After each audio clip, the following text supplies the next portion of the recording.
Hey guys, today we're going to be building and shooting this arrow I made using only materials I found in the surroundings around me. Let's go ahead and hop right into the build. Okay, to start off the build, let's go over the materials you're going to need. You're going to need an arrow shaft, which we're going to collect. You're going to need some feathers for the fletchings, which I found on the ground in a local park, probably a goose being attacked by a dog. And then you're going to need something to bind everything together. I'm going to use sinew, which I got from the deer I harvested last fall. We're going to need pine sap, which I got from scraping a pine tree. And then we're going to need an arrowhead. This is the one thing I kind of cheated on. I bought this one in West Yellowstone because I'm not very good at flint knapping, but it's still made out of natural materials, so it still counts. Let's go ahead and get straight to the build. Okay, so there are many types of wood you can choose when creating your arrow. The type of wood I'm going to choose is this natural rosewood that occurs in my area because it is the straightest piece of wood that I can find, and it's very abundant in where I live. So let's go ahead and bring you guys in and show you exactly what I'm looking for. Okay, so what I look for when I'm looking for a piece that'll make a good arrow is I look for the overall straightness of the piece, the thickness at the bottom, and the thickness at the top, and I also check to make sure it'll actually be long enough for an arrow. So just for comparison, I have a previous piece that I've cut that I'm going to make into an arrow, and I just want to kind of compare thicknesses and see if it would make a good arrow. So as you can see, it's about 3/8 of an inch thick at the bottom and about 1/4 inch thick at the top. So this will make a good piece for an arrow. Okay, so now it's time to go ahead and cut the piece. Okay, there we go. We got it cut. And then I'm also going to come up to the top and just kind of slice off the top so it's more even. Okay, we've got it all cut.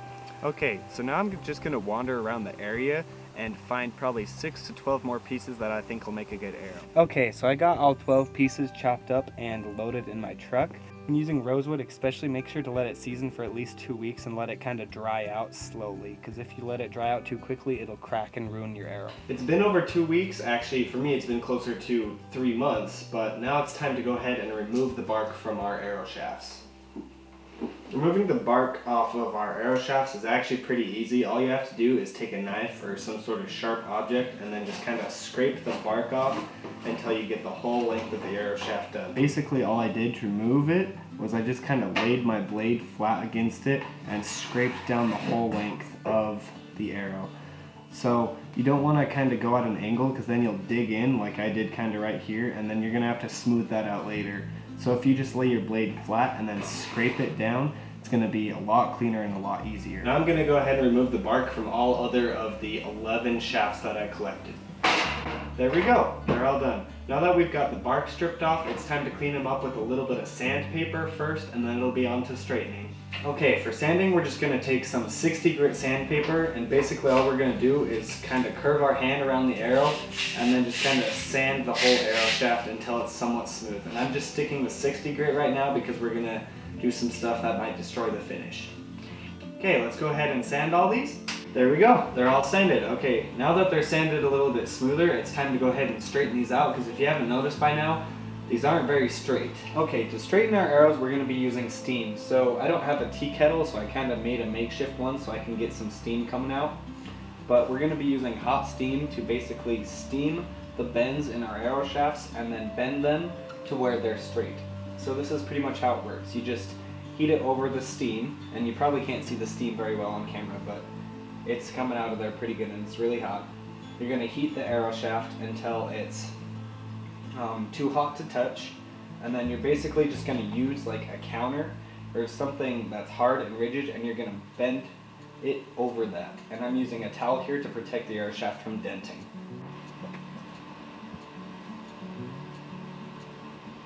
Okay, so that's too hot to touch now, and then you're basically just going to bend it at the point where you want it to be straighter.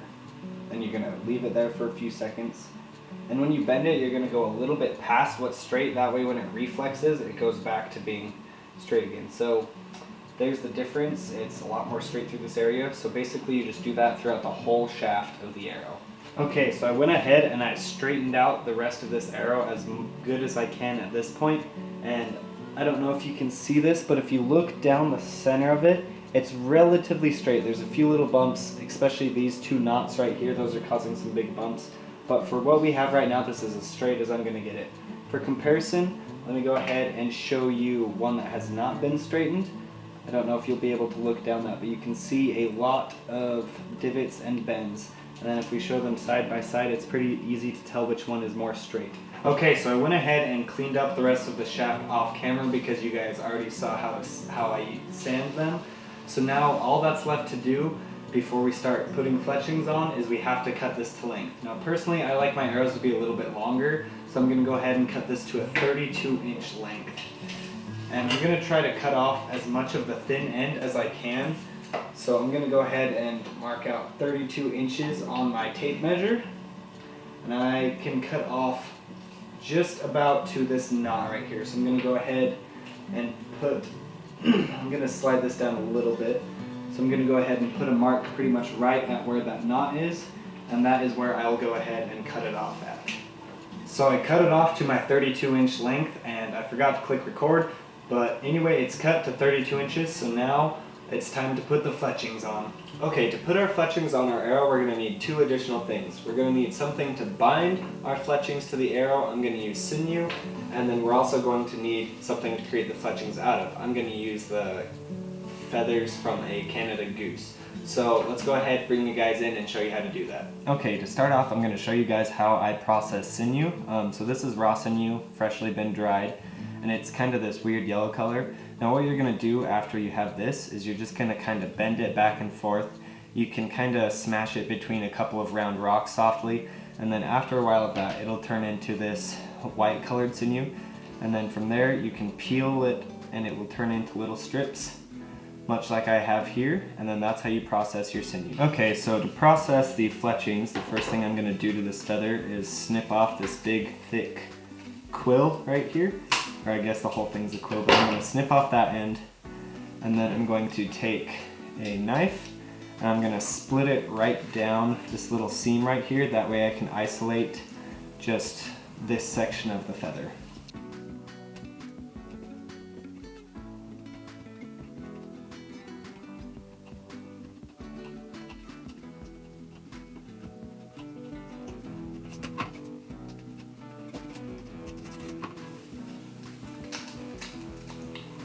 Okay, so now that we've got this section isolated, I'm just going to go ahead and kind of trim off this a little bit like that. And then now I'm going to go ahead and shave down this area so it's a lot thinner.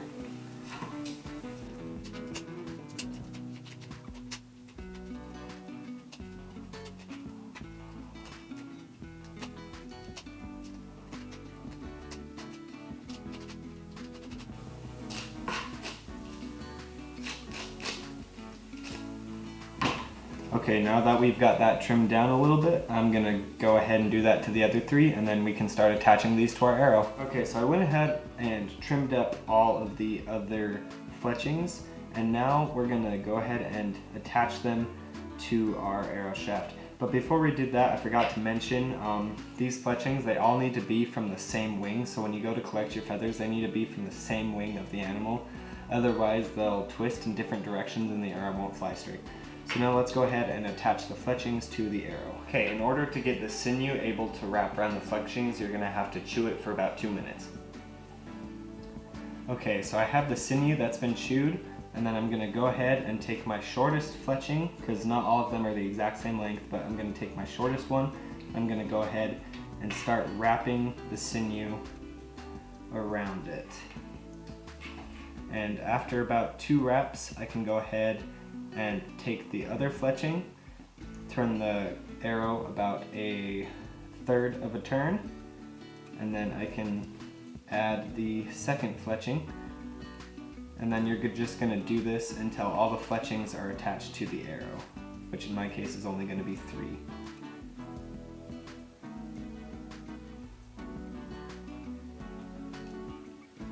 And you want to make sure that all, like where the fletching starts, they all line up. Okay, I'm going to take my last feather, or I guess fletching at this point, and I'm going to attach it to the same point. I drew a line on here with a pencil so I knew where to line up all of the fletchings. Okay, now I'm going to take another piece of sinew, and I'm just going to wrap that until all of the fletchings are covered.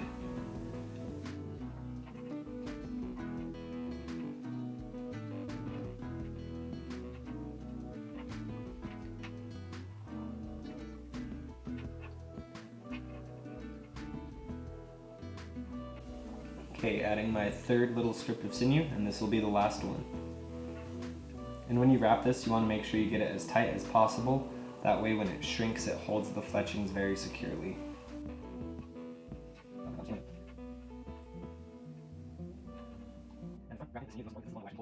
So now that we've got those wrapped, it's time to let this dry until that's thoroughly dried out, then we can wrap the back of it. And one more thing I forgot to mention when putting fletchings on an arrow, you want it to be on the thinner end of your arrow shaft. So this end is about 3/8 of an inch thick, where the front end is about 1/4 inch thick. This will make it fly straighter and more point first.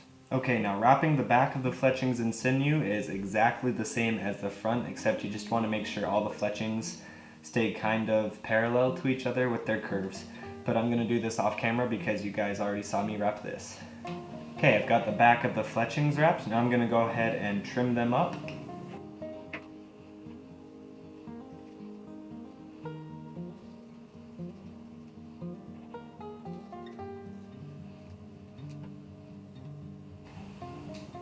Okay, now that those are trimmed, it's just time to carve our nock in and then attach the point.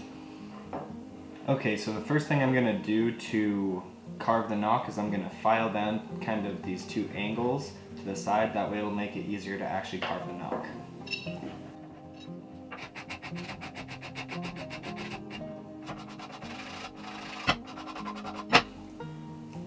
Okay, now I'm just going to go ahead and carve that on the exact other side. Okay, now that I've got those filed down kind of in a wedge shape, I'm going to take a hacksaw blade and I'm going to cut a line perpendicular to that.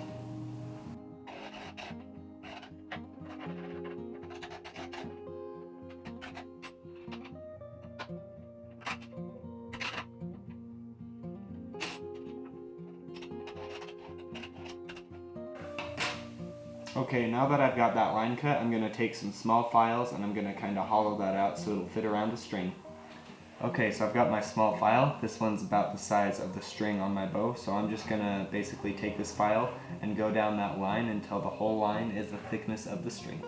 Okay, so I got the nock carved, and hopefully you guys can see the shape that it is. It might be a little weak, but I'm not too worried about it. And now after the nock being carved, it's time to go ahead and carve the place for our arrowhead to sit. So I'm just going to do the same thing. I'm going to take the hacksaw blade, cut a small guideline down the middle, and then I'm going to take some files and I'm going to file it out until this fits. And then after that we can take some pine sap, put it in there, stick the arrowhead to it, and then wrap some sinew around it, and then our arrow will be done. Okay, so I went ahead and carved this off camera. The arrowhead fits in there pretty well. And now I'm just going to take some sap, heat it up, kind of drip it in there, and then stick the arrowhead on, let it cool, and then after that I'm going to wrap it in some sinew. Okay, that's set pretty well. Now I'm going to take a little bit more sap and drip it around the sides, and then I'll take some sinew and I'll wrap it. Okay, so here's the sinew, and then I'm just going to wrap it in a kind of a crisscross pattern around the little notches on this arrowhead.